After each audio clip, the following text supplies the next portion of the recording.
Hello and welcome to the Claret and Blue podcast post-match reaction for Aston Villa's 10th victory on the spin across all competitions. Now, the eagle-eyed amongst you, forget the hats, we're taking that as read. It's the final episode before Christmas. The eagle-eyed amongst you will notice that the episode title for the last game was Rodgers double makes it 9 in a row for Villa.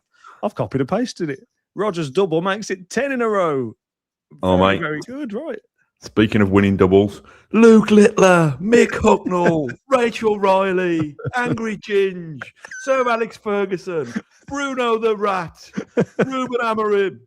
Your boys took one hell of a beating. Can you hear me? Your boys took one hell of a beating. Well, I wasn't expecting that. Fair play. We started a couple of minutes later than expected, not because we were running around finding. Is that milk?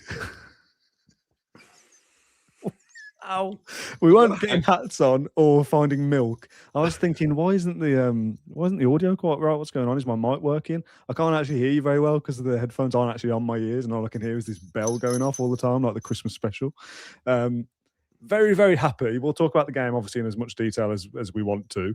But yeah, milk was not the celebratory drink I was expecting there. Just over, mate. Have you? It's like on fire down here, so I'm just trying to soothe it with a glass of cow's finest. Okay, fair enough. Just before we get into any of the actual specifics, what did you make of today as a whole? Have you enjoyed your afternoon? Oh, not particularly. No, I thought it was horrible. I hate playing against them. So, and even beating them now, until we've beaten them 6 times in a row, it's not, that curse hasn't gone. It's just temporarily been lifted. Yeah. No, listen, it wasn't our finest performance. It wasn't swashbuckling, was it? No, it wasn't. Although the goals were. We'll come to those soon. Just got the job done, didn't we? And it's massive cliche, but it is a sign of a winning team if you can find ways to get over the line. I mean, it helps if you've got a footballer like that in your ranks. But no, I didn't. Enjoyment would be a strange word. I enjoyed the final whistle. I enjoyed the 2 goals. And I'm glad that, obviously, we've been spoilt, Dan, aren't we? I mean, what a Christmas gift that is, 10 wins in a row. I think any football manager at Aston Villa that wins 10 matches in a row deserves a statue outside the ground automatically. So any bronze sculptures out there, you've got an Unai Emery shaped one and you've got a Dean Smith shaped one. I was going to say, does 10 wins in the Championship count? 10 wins in a row is still special, though, isn't it? Regardless of division. Yeah. 10 wins in a row. I mean, I wish it was 10 Premier League wins if I'm being super picky, but I'll take 10 wins nonetheless. And a chance to just keep it going. I say this every week now that, it can't go on like this. It can. But I fancy us to go to Chelsea. You're just now in this routine, and we said it before. Momentum is everything. Winning just regularly is just, you feel like, okay, we're not playing particularly well, but we can pull a rabbit out of the hat, or Rodgers can pull a rabbit out of the hat, and he is a match winner now. He is that level of player that he's, Villa's talisman, Villa's main man, whatever you want to call it. He's the kind of star attraction. If this was a movie poster, you'd probably opt for Rodgers on the front cover. But he is a player now that can pop up and win the game for you. And to be honest, not play particularly well, I don't think. Although nobody really did in the first half, and we'll come to the specifics as and when we go. But you can just pop up and go, yeah, I can just ping one from the top corner from the edge of the area, and then I'll do the same again, pretty much, and win the game for you. And that's a special thing to have, that despite not playing particularly well. I mean, case in point, Manchester United. They didn't play particularly well, but Bruno Fernandes popped up. He's a quality player and he won on the game. We've got one of those now in Morgan Rodgers. Yeah, and it's even more remarkable given the whole world knows he can do it now. So it's one thing knowing it's coming, it's another thing stopping it, isn't it?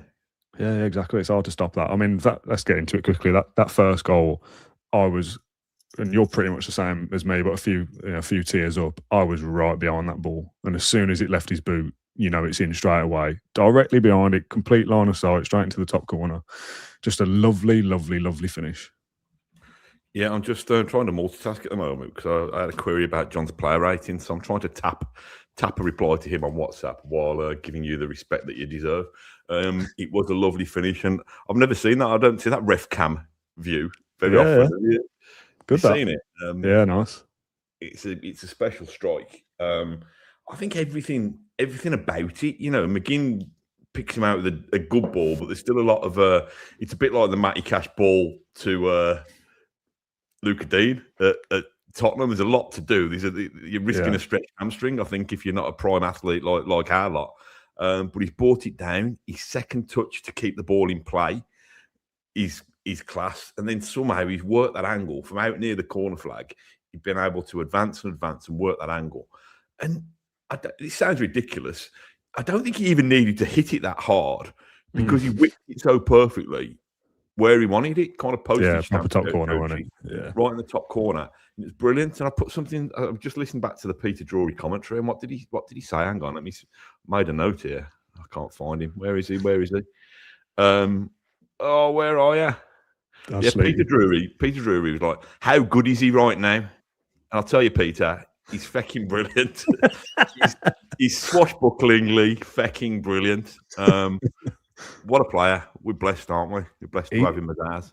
Yeah, he's very, very good. I mean, he's done very well to keep that ball in play. First of all, to make the move even happen in the first place. Obviously, that's on our near side as well, and it's hard to tell whether he's kept it in. I thought he had, and obviously he has. But you during the celebrations, you're going, I hope he kept that ball in, and then we're not going to get a goal line decision style technology on the touchline instead. But yeah, he's done very well to even make the chance for himself, and that's what I mean by becoming a match winner. That it's a long ball over. He's done well to keep it alive, and then creates the opportunity to fashion the chance himself and pop it top bin. So, yeah, absolutely brilliant. And the second one as well, we'll kind of dive straight to that as well. Not as good as the first, but still pretty damn good. Come on, Morgan. Look at your standards, mate. He's again, on a good little run of goals, and he now scores in doubles as well. Double at West Ham, double at Leeds, was it? I think. Yeah. Obviously a double today. It's pretty good. He's our top scorer now, isn't he? Yeah, well, we had a question on the Q&A on Monday. Are we comfortable with the idea of Morgan Rogers being top scorer? Because he's not a striker. But if he keeps scoring match-winning goals, I said, if ex-Villa player has scored 16 in the league, I don't care who it is, for your top scorer to get that kind of figure is decent, and he's on what now? Is it 7, 8? I think it's 7, is it? I'll stand to be corrected. But I did listen to some of your pre-match stuff the other day. I meant to text you to laugh about John falling off the treadmill. But is that still waiting for that footage? Yeah, it hasn't been unearthed. Yeah, no, I'm still waiting. Yeah, fortunately, Villa didn't fall off the treadmill today. Anyway, we kept going. You know my pun? Hopefully, Villa don't slip up at the weekend, and we didn't. And I said 2-1 as well. If you watched all the way to the end, I didn't watch all the way to the end, mate. So fair enough. Let's just do it in installments. You know what I mean? I've started watching a little bit of it. I'm sure it's brilliant. It was good, yeah. I just fancied us to get something. And even though it's Manchester United, and we obviously spoke about it at the live show on Monday, of surely everything's going in our favour. They've got missing players. They're better than they were last year, but they're still not very good. We've won 9 in a row. We're at home. All those things should add up to a Villa win, and it has. But that also comes with the scepticism of, but it's Manchester United, and our record is terrible, and they still find a way. And the game panned out to be kind of towards the way we expected it might go. They were better. I thought they probably were the better team for most of it, besides Rodgers' brilliance. They've not created a fat lot that scared me too much, but they have created. I think the first 7, 8, 9 minutes we were... we had a few chances. I think we had a corner. It was like, okay, we look good here. But after that, we didn't really do a lot in that first half. And it felt like one of those games where, okay, we've not been great in the first half. Surely we'll be better in the second and finally put them to the sword.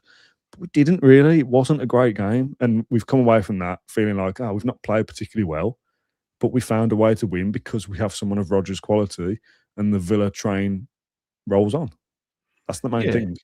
Fair, Dan. I wouldn't say I've seen us play them off the park lots of times, but I've certainly seen us be the better side against them on several occasions, and us leave the game with nothing. So I was on TalkSport this afternoon. They must have lost Bardell's number or something because they got me on, and one with Max Rushton and Barry Glendenning, and I was doing the miserable Matt act about Manchester United. That's an act, is it? Yeah, I'm a happy-go-lucky chappy underneath this hat. And like Barry Glendenning was like, well, it's only Manchester United. And then I explained the context of it. And he was like, oh, yeah, I get you now. Enough, So when Matty Cash has done an Esri Konsa on the stroke of half-time, I'm thinking, that curse is still over us. It's finding a way to suck the life out of us. And I actually, it felt like, oh my God, I'm such a negative git, but it felt like a defeat at halftime. I'm thinking, Matt, what happened to you? We've won 9 games on the spin. We won 1 at halftime at Fortress Villa Park. We've got every chance of going on to win it. Why are you so deflated? But it was just that kind of weight of history again. Yeah. It's interesting you say that, because I didn't feel quite the same, but I said to the fella next to me, maybe this was just me, it didn't feel like a big game. Like the Arsenal game felt like an occasion, despite the 12:30 kickoff, which I don't really like. That felt like, whoa, something on this. And there was absolutely something on this. It's the chance to win 10 in a row and create a really healthy gap as well. Not just to Manchester United, but gained again on Chelsea and Newcastle as they drew yesterday. I haven't got it in front of me, but a good buffer now to 4th, let alone dropping out of the top 5. And that's a massive result. But the atmosphere didn't really ever get going, apart from at the beginning. Certainly at the start of the second half, it was like, this is proper flat again. Like I said at Arsenal, until they scored, and that got us back into gear a little bit. But it just felt like the opportunity or the occasion is passing us by a bit. This doesn't feel like a huge game to me. It didn't have that kind of bite to it. I don't know why. I don't know. I felt it was. Maybe not the atmosphere, but maybe it's just the nerves and the tension and the desperation to win it that gave me that feeling. It was. I think their away fans are normally quite good. I think they're one of the best sets. We talk about Old Trafford being a little bit of a library and stuff, but their away fans are normally decent value, I thought. And I thought that they contributed to making it a decent atmosphere first half. But again, we used to mock Gerrard, didn't we, about kind of moments of magic, not really having much of a clue and then relying on moments of magic. Now, I don't think that's fair of Emery. We know that he's a tactical genius. But I love this. I love this kind of unsustainable XG versus scoring world-class bangers every week. It's quite an interesting, amusing subplot along the way. It's we spoke about this a little bit. Part of me feels like it's got to be tactical somehow. I know obviously Rodgers wasn't outside the area, but it wasn't far off being. But all this talk about XG and sustainability, and Villa, they've only scored goals from outside the area, and then we've gone on a run of scoring from inside the area. But a lot of them are kind of bangers, or whatever word you want to describe. Nice goals, highlight goals. Villa's goal of the month categories they all look really nice, and that's brilliant. And good goals is nice to see, but are you winning matches? Yes, at the moment. So it's also really, really, really nice to put those two things together. But Villa have just found a way to keep going, haven't they? That it isn't a case that Morgan Rodgers scored a brilliant goal, but we were on the wrong side of the result. So who cares? Villa are winning games, scoring nice goals, and there's been so much chat about playing against a low block and people sitting in and all these different things. Perhaps that has been a change of thinking of, okay, well, if someone's going to drop off, then Morgan Rodgers gets the space that he does against West Ham and opens up to essentially take a free kick in open play and have loads of time to pick his spot. And then if clubs are watching Villa as a team who score from outside the area, well, you can't give Morgan Rodgers that space because we know what he can do.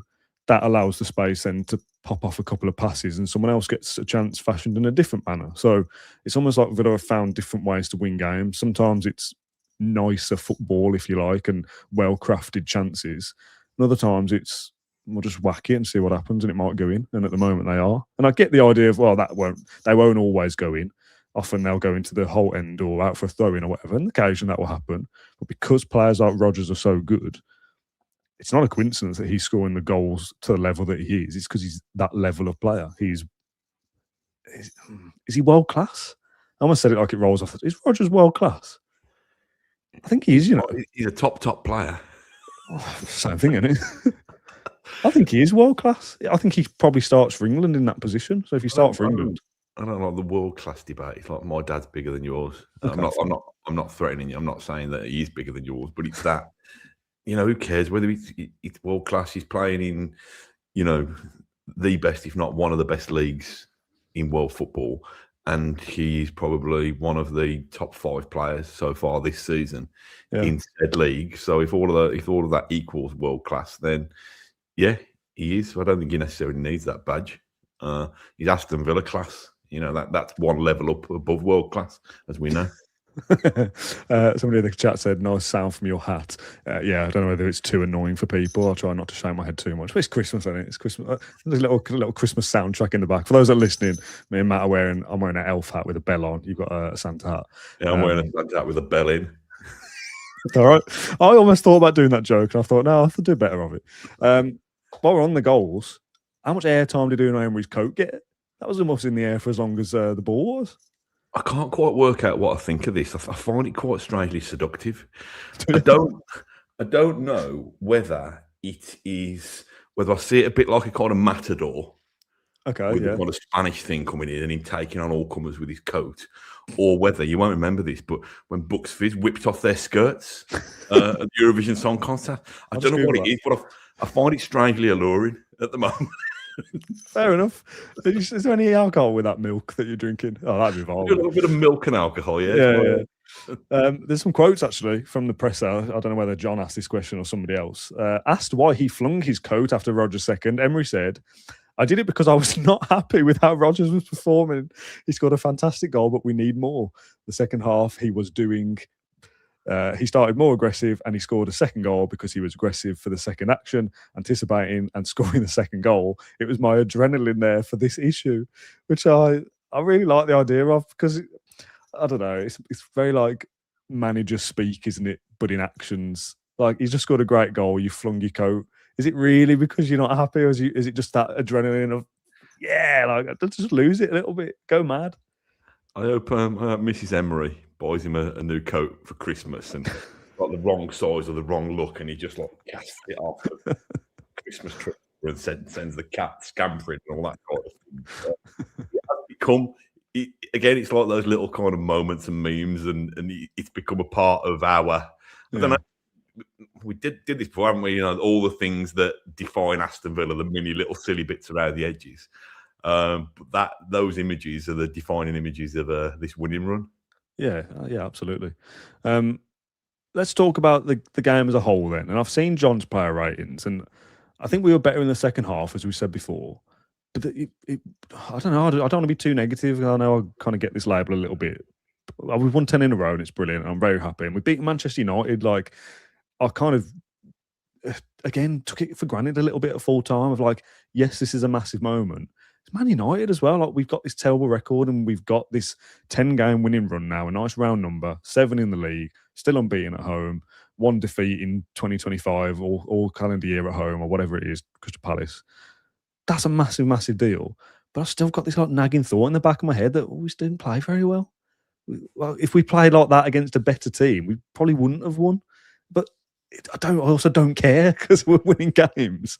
So, but I was like watching the first half, I was like, Tielemans having a mare here. Come on, it's like not as usual. Like, do you know what I mean? Like, I looked across the pitch and I thought, we're not up to standard here. Maybe because my standards are now so much higher.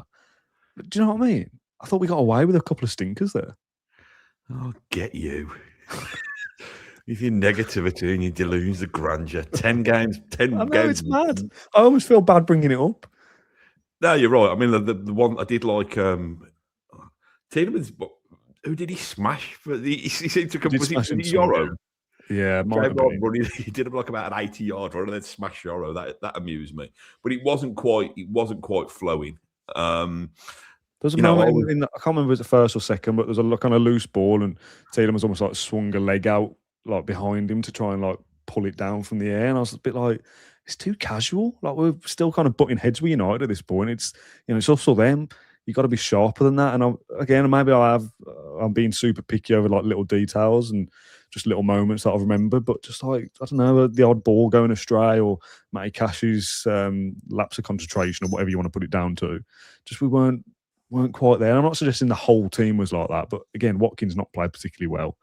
Tielemans I didn't think was great. Kamara, I thought Matson was all right. Martinez has pretty much come and claimed everything, and that gives this the man of the match bit we're doing there. Oh, well, I still haven't re-recorded the audio of us, so I can't. But it does feel a bit like one of those that who are the best players here besides Rodgers? My 3.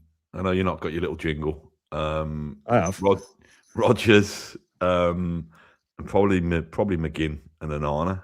I'd have thought would probably be my 3. I couldn't see what John had given his ratings for the defenders because it was chopped off on the version that I saw online. But doesn't bode well, does it? Shall I read them quickly? Just the numbers. Yeah, so John's ratings was Martinez 8, Cash 6, Konsa 7, Lindelof 7. Thought Lindelof did well actually. By the way, again of just we really miss Pau Torres, but Lindelof's done a real good job at kind of replacing him as well. Not to the same level, but has come in and been steady for 3 or 4 games in a row now. So fair play to him. Maatsen 7, Kamara 7, Anana 8, McGinn 8, Tielemans 7. Rodgers 9. I almost said 9-star then. The star indicates man of the match. And Watkins 6. So I think those midfield ones are all a touch high. I think I'd have Tielemans 6. But McGinn and Anana marries up with you. They were John's top performing as well, along with Rodgers. So your top 3 same as him? I'm glad we've clearly been rubbing off on each other all these years. What was I going to say? You can't say that. I expect me to laugh at Christmas. Watkins was interesting. Do you think he should have had a go at that chance with his left? Yeah, definitely. You've got to force a save out the goalie then, because you might, worst case scenario, you get a corner or he bounces up and you get the rebound or whatever. Yeah. To be fair, I've watched back the winning goal from Rodgers, and it is Watkins. Watkins causing a nuisance for that one. I know talking about things not quite being perfect and us suddenly become super picky, but Kamara's overplayed that ball to Tielemans in the run up to that, and Tielemans has done quite well to keep it alive actually. But if you look when Tielemans whips the ball across the box, it is Watkins being in there, being busy and making a nuisance, and sometimes we know that we've not got the Watkins that we had of last year. Whether that's slight injuries, confidence, fatigue, whatever it might be. But I think it's fair. We got to praise him when there are little moments like that might not go, that go unseen occasionally. I think got to give him credit for that. Yeah, definitely. I just want to kind of highlight the subs as well for the same level. I didn't read John's subs ratings out there. And I kind of said this about Arsenal. Obviously, that went very differently because we won the game in the last minute. But I said then what I feel like now, and this is when people talk about things like a title race and will Villa actually win it? Can they do a Leicester? Which I don't like and is a separate conversation. The team that we end with, personnel-wise, is not as good as the team we start with. That's just a fact. Anana, McGinn, Maatsen, arguable for Dean, maybe. Watkins for Marlon, also probably, maybe people do prefer Marlon at the moment anyway. But you swap those players for the likes of Buendia, Gesson, Bogard, I could say Dean for Maatsen. I suppose maybe Rodgers for Sancho would be another, but Rodgers never comes off anyway. But those players, they're not as good as the first team, if you like. The first 11, I think he's really strong now, and it kind of picks itself. And there's probably another 2 or 3 that you go, if we're in trouble here, Buendia might be able to help us, or Marlon might be able to help us. Gesson, I feel the same way, still doesn't really offer anything. And I'm very glad that they come on and we still win the game, because I look at that and go, I want McGinn on to the end here. These are the games where I feel like his energy is, you just can't replace that. McGinn for Gesson is a downgrade, and that's not me going too harsh on Gesson. That's me hyping up John McGinn. Do you know what I mean? I thought it was right though. Listen, yeah, I spoke about Evan Gesson in the past, but I think McGinn was starting to look tired there, because a lot of times McGinn comes off after 65 or 70 in those games, and we were probably another 10 minutes beyond that, probably 80. Yeah, it was a bit later before he came off. And I thought that there were a little couple of moments where he looked a little bit jaded. Problem is, I mean, that's football, that's competitive sport, that your bench and your reserves probably aren't going to be as strong. But that to me is a massive trust issue with Emery. Some of us think, nah, don't change it, just bottle it up and do enough to get over the line. Where Emery's like, no, not only do I not want any fatigue creeping in and costing us in this game, but I've also got an eye on the Chelsea game and the Arsenal. Yeah, fair. So I thought. I mean, listen, I'm not doubting Emery's decision to make the changes. I just don't feel like the players that have come on are as good as the ones that have replaced them. But yeah, fresh legs, physicality, as Gaz says in the comments, Onana comes off, so you need Gesson's height to counter that. Yeah, fair enough, I guess. But a tired McGinn probably is being replaced with a fresher Bogard, I guess. My point is, we've made those changes that I don't think are as good players, and they've managed to see us through to win the game.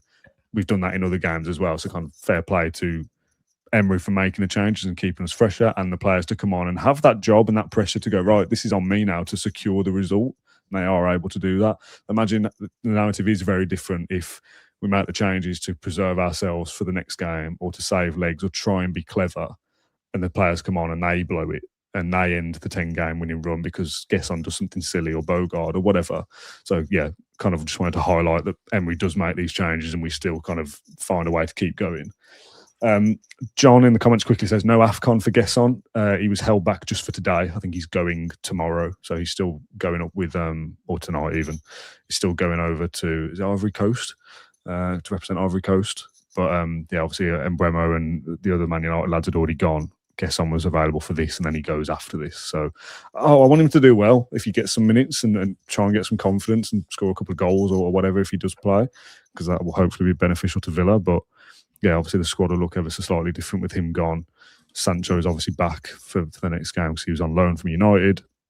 Harvey Elliott will probably go back, I guess, in January, and we'll see some incomings maybe in the next couple of weeks. So hopefully that allows us to push on a little bit as well. Were you going to say something then before I interrupted? Have you remembered what they was, or have you forgotten? No, I was just going to talk about. I wouldn't say it was luck, but you know, we've had a break today in terms of, it's not luck because we do it most week, but putting two great shots kind of top bins again. Bruno Fernandes has gone off at half time. That's a big help, isn't it? I think they probably get something from the game if he stays on. I think it's a massive help. And you know, I think Amorim claimed in his post-match presser that he thought they were the better team. Possibly. I don't think it was a great game. I don't think either team played particularly well. But you've also, Martinez has pulled off a brilliant save from Sesko in the first half. You've had Cunha who's missed that header. I mean, that's glorious chance that is.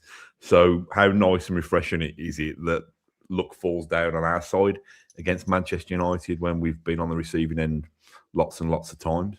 Yeah, definitely. Like this is where the conversation comes down to the XG and the sustainability of Villa. Will their luck run out? I don't mind the fact that we weren't the better team. We won the game, Ruben. That's all I'm bothered about. 3 points again. I don't care how it comes, really. And the game against Man United at home, was it last year or the one before, the crap 0-0? It was last year, wasn't it, after Bayern? So the heights of Bayern Munich, and then maybe we'll beat Man United at last, and it was that crap 0-0. The game today was a crap 0-0 or a crap 1-1. But the difference was Rodgers' quality, and that was literally the difference between the sides. So this bell's starting to annoy me now. So apologies if anyone else feels the same way. I'm sticking with it though. Talking about sustainability, mate. Villa are doing their bit for sustainability, but making sure you can't get any water whatsoever out the Trinity Road taps. Really? So I don't know whether you've experienced that, mate. But as I said to the person next to me, trying to get the drip from the tap, you can't have winning football and running water. Do you know what I mean? Just pick your battle. Yeah, just wash your hands in Bruno Fernandes tears or whatever next time. But that's how to do it. Yeah, I was very glad he came off because he, as much as I don't like him, he's a good player, and he's what's helped Man United get through bad times, right? Pops up with another goal or another moment, and you think, oh yeah, he's got them out of trouble again. So him going off is a massive help. So everything's kind of fallen our way. Whatever sacrifices you all made out there this weekend, the lucky pants, whatever it was, what we all did collectively to get us over the line. I don't know how much longer this running and this luck is going to last, but we'll all keep going through it as long as we can. I liked before the game. It was Kelly Osborne's son, wasn't it? I think who was the mascot. Was it? Yes, I did see that in the week. Yeah. With McGinn, and it's like I think they were waiting to do the coin toss on the halfway line, and McGinn was like, "Hang on a minute," and like carried the little lad off. Yeah, thought, that's our captain. What a guy! Yeah, Bruno and the ref, you can wait. We're dealing with rock and roll royalty here. Yeah, that was a nice moment. There's a comment from, oh God, it's gone so quickly. Susie, the Villa fan. Is that guy still avoiding watching the podcast so we keep winning? I don't know. Hopefully not, but hopefully yes as well. There's somebody who kept skipping the fan zones, the previews, because when they did, we won games and we won 10 in a row. So if you have come back, let us know. And another quick one. Dan says D. Lee. Even though yourself, John, and a fair few commenters said I should stay away from today's match, I went. After 11 years, 7 matches at Villa Park, I finally saw us win. Long way from Australia. My curse is broken. Well done. Congratulations. Glad you saw a game ending in a Villa victory for a change. 11 years going to Villa Park without seeing a win is rubbish, isn't it? It'd be bad if he'd come all the way over from Australia when he didn't go. Yeah, true. That's what he's come over for, anyway. Any other little bits and pieces you want to talk about that I've forgotten? Couple of little bits. I always moan about referees and stuff, but the linos today, you know how we get frustrated about them leaving their flag down until the shot's gone. There's been a shot on goal, and then VAR can just double check, blah, blah, blah, blah, whether their decision was correct or whatever. They seem like they were like having a shootout in a kind of Wild West saloon today. How quick they could draw their flags. There's one where Watkins, I don't know, I've only seen it once with me naked eye, but he's flagged straight up. We've seen that go on for 35, 40 seconds previously, and it happened a couple of times. I'm thinking, well, what's the rule? I don't know. It changes all the time, doesn't it? I don't know. I did notice it was quick as well, and you think, oh, it must be obvious. Then it must have been miles off, but I don't know. I've not seen any of the game back, obviously.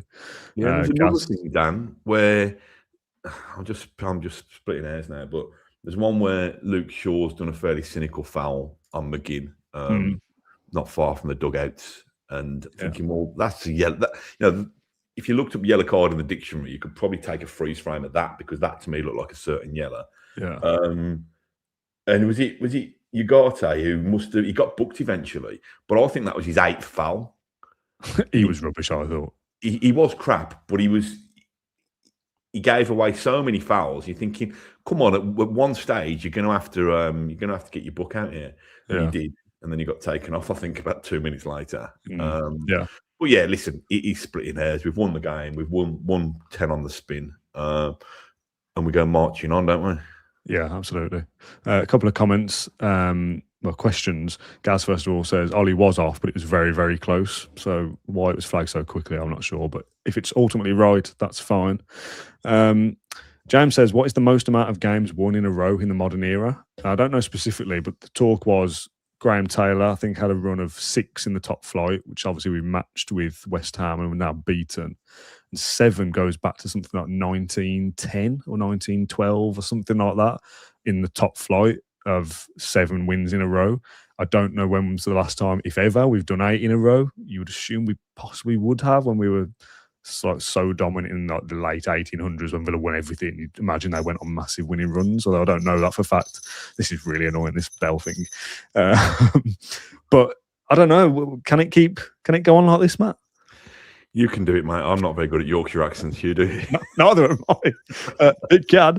I don't know. Chelsea is obviously next, the first game after Christmas, away from home. They're a little bit weird, Chelsea. I definitely think they can be beaten.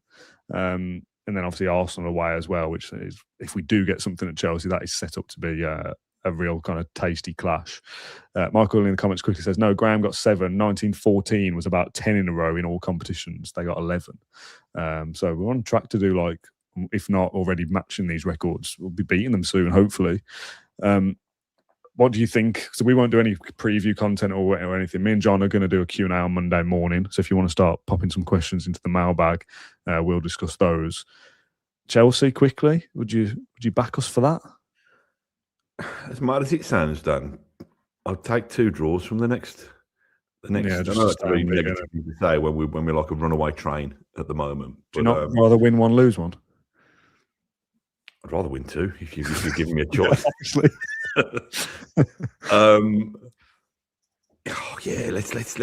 Let's try and get 4 points. Okay, yeah. Brilliant return. Yeah, let's go for it, mate. Let's go for it. Matt Lynch said after West Ham, I think it was, that the next 3, Man United, Chelsea, Arsenal, he thought we might get 7. So we've already got 3 out of 3 so far. So we're on track that is still possible. If we can beat Manchester United, then anything can happen. Although I did feel really old when Darren Fletcher's son has Not come the on to make his debut. What was he, 18? Jack Fletcher and Shea Lacey. I mean, does Amorim know you can't win anything with kids? He should. Question, says Voice of the Mountain. What was up with Fernandes having the superpower to halt the game when he felt like it? I've forgotten all about that. Thank you for bringing that up. What was all that about? That was ridiculous. But why? But he has. He got away with it. Yeah. He just stops. If I was McGinn, I'd just run up. I'd just keep playing. Just keep running with the ball. But that's outrageous. Kick the ball out of play yourself. They end up back with the ball again. Yeah, that was just the extra thing. Why was that a drop ball back to United? And they didn't give us the ball back, did they? They just carried on playing. That was utterly bizarre. Because when he stopped, it was like, oh, yeah, brilliant. Like he's going off. He's obviously injured. He's going to go down now, clutching his hamstring or whatever. This is it. And he carried on again. He knew he was running around and playing like normal. And it's like, what was that about? Why are you allowed just to stop and then get the ball back? That was really weird. Yeah, it was bizarre. And I don't know why the ref allowed it, to be honest. It's mad. But anyway, never mind. Yeah. Can I give a couple of shout outs, please? You can. I just want to have a quick glance at the Premier League table. We do this, and we used to do this years ago, and we don't do it so much anymore. But because of where we are and what we're doing, every game that goes by, I want to keep looking at it. So for those watching, obviously you can go and look at those listening. Sorry, you can go and read the Premier League table yourself if you like. But obviously, how much have you done to give them permission? Thanks. No, but they can't see it, is what I mean. Villa third, 36 points. Manchester City second, 37 points, and Arsenal top, 39 points. Our goal difference still nowhere near as good as either of those twos, but catching up now with Chelsea, and obviously that can swing with the next game. If we were to beat them 2-0, ours is 2 better, theirs is 2 worse. Ours would be 11, theirs would be 10. So it would be better if we were to beat them. But more importantly for me, not looking upwards, looking over our shoulder, Chelsea in fourth, 7 points clear of them already, with the opportunity to beat them in the next match and make that a 10-point gap to fourth place, if fourth place is Chelsea. Fifth place, Liverpool, also 29. They play Wolves next, so come on, Wolves, do us a favour, will you? Sunderland, 6th, 27. So a 9-point gap to dropping out of the top 5, which is unbelievable. Is it 9, 27 to 30? Yeah. Manchester City, sadly, the only other team now to join us with the 5 green dots. That they're continuously winning games like we are. But yeah, one of the form sides still ticking away nicely. And it is opportunity, isn't it? Looking ahead to Chelsea and Arsenal. Yes, Villa theoretically could lose both games, but they've built up such a buffer now that it's unlikely they'd drop. Oh no, they couldn't even drop out of the top 4 if that was to happen. But going the other way, they can build up a massive kind of surge of confidence and momentum if they were to win even just one of the two. Win both, and you're absolutely in the title race, whether people like it or not. So yeah, it looks nice, doesn't it? That I like looking at the Premier League and not having to scroll too far to find us. I quite like the idea of, this sounds really stupid, being in the title race, almost like removing pressure off us. So but by us trying to kind of hover in around there, all of a sudden we might sneak into the top 4 and cement that without any without any pressure. There's pressure every time we play. But do you know what I mean? Yeah, okay, let's keep looking at us in terms of the top 1 or 2. And then, that gap's just already, that gap can probably disappear as quickly as it arrived, but that gap's already there. And all of a sudden now, I don't know, I've not seen the bookies odds, but I imagine the bookies odds for us to finish in the top 4 are a lot different to what they were even 3 weeks ago. Perhaps I know they're a lot different to what they were at the very start of the season when we couldn't buy a goal. I think do that. Let's keep looking up, and then let's hope that gap behind us just. I think it will. Yeah. Somebody asked before while I was looking at that, how does our form of the first 17 games compare to the year that we qualified for the Champions League? So after 17 games there, we were third as well on 38 points. So we were 2 points better off the year that we qualified for the top 4. So similar, not quite as good. Our goal difference was much better. It was 16 then. It's 9 today. But points are points. That's the main thing. Villa are ticking along very, very nicely. And as I say, have the opportunity to go and do something pretty special. If you win even one of these games coming up next, of the next two, then you're into January, you're back at home against Nottingham Forest, a loan or two, or maybe you use some of the Harvey Elliott money. If Villa can do a bit of business that helps them kick on again, whether you think we can go on and win the league is up to you, but to absolutely cement themselves as a top four side and be up in third or fourth all year. I don't want to drop out of the top four from now. I don't want to go down to fifth and sixth and have to fight our way back up again. I want to just be there all season. Yeah, well, we put ourselves in with a great shout of it. And this momentum, things possibly will creak. February, March, we're competing on several fronts. So, at the moment, listen, we're still carrying injuries anyway at the moment. We've got, Mings, Torres, Barkley. Am I missing anybody? Who else is sidelined at the moment? I think that's it. Yeah, so let's get the points on the board while we can, because we're not going to have it all our own way. If this does become how many we got left? 20 games left? 22 games? Something like that, yeah. So if this does become a 37-game winning run in all competitions, then... That'd be nice, wouldn't it? Oh, that'd be lovely. That'd be very nice. Go on then, do your shout-outs. Couple of shout-outs. I was having a Christmas drink on Thursday at a pub called the Thousand Trades in Bearwood, in Lightwoods Park. And some very polite fella came up to me and said, "I'm sorry to disturb you when you're with your friends. But I love the podcast. I love everything that you do." I was like, "Well, don't apologise. Say it a bit louder, really, in front of my friends."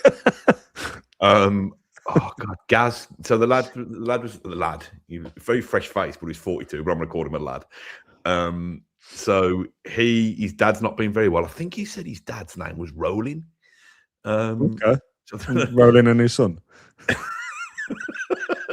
Mate, I like what you've done there. Maybe that's what you should call your next son. Rolinson. Yeah. It's very like medieval names, isn't it? Of just adding son at the end. That's it. It's like all the Icelandics. Yeah. Anyway, his dad's not been very well, but he introduced him to the podcast, which I thought was a risky strategy if his dad wasn't well. But it's given him the perfect pick me up. Nice. So yeah. So big shout out to Rollins, Rollins' son, and Rolling. He's a lovely fella. And another quick one, I went to Gornal Athletic yesterday because I'm all about the glamour.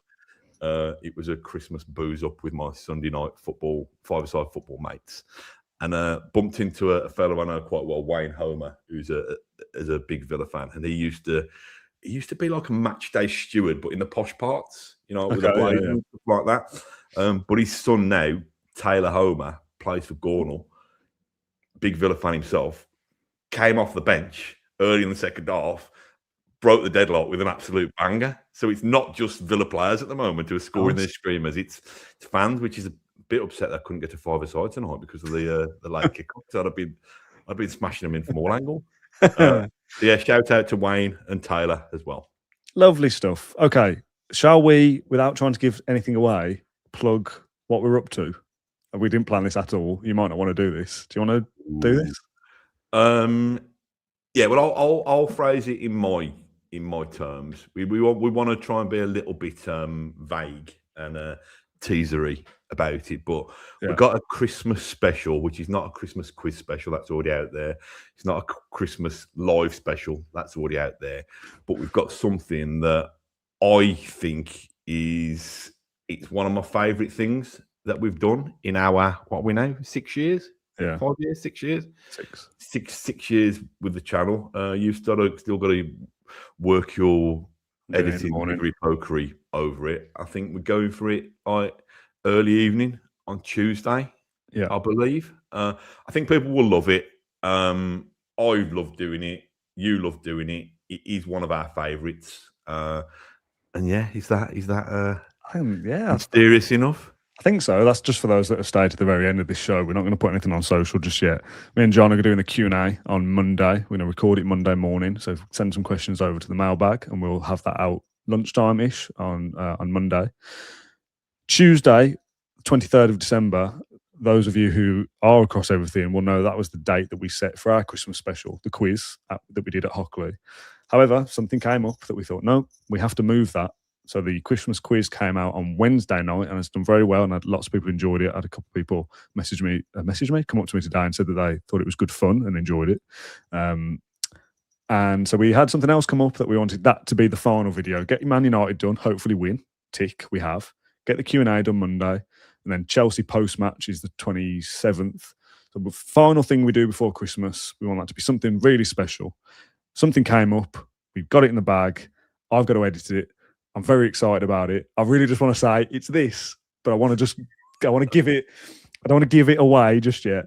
We will start to tease it a little bit on social media on Monday night. We'll announce it Monday morning, Tuesday morning, and it will be available to watch Tuesday evening. It's very good. Ooh, it's very good. There's a couple of comments, if you can see them, Matt, from Gaz and David and Kelvin. Do you want to clarify whether it is or isn't that? No, it's not David Platt. It's somebody different from Coronation Street. No, it's not. It's not David Platt. That will happen one day. That will happen. I hope so. On my wish list. Yeah. Okay. Right. That's enough teasing. So I'm going to let it slip out in a second. That's what she said. Matt, thank you very much for joining me on this episode of the Claret Blue podcast. Thank you for watching along at home. We appreciate it all. Tease it now. Why wait until Monday? Just the way it is. Just how it is. That's our strategy. All right. That's what we've come up with. Right. Yeah. Enjoyed that. 10 wins in a row. Absolutely love it. Do you want to give a word for those who stayed to the very, very, very end of the little interview teaser? Something to pop in the comments so we know they stayed till the end. Is it something milk related? Cow's milk? It's not. I'm going to go and watch Elf in a minute. I should have been watching it at 9, but I'm watching it at 9:30 now. So what I want people to is on schedule. Put swirly twirly gumdrops. Okay, swirly twirly gumdrops. If you stay to the very end of the show, stick that in the comments. Matt, thank you for joining me. Have a lovely Christmas. Then no doubt we'll speak before it. I will say Merry Christmas to everyone watching along live. For those who celebrate, but there will be one more podcast out before the weekend. So for the weekend, before the big day on Tuesday. Right, that's enough from me. That's enough from you, Matt Kendrick. Thank you for watching or listening, and we'll see you Monday for the Q&A. Bye-bye.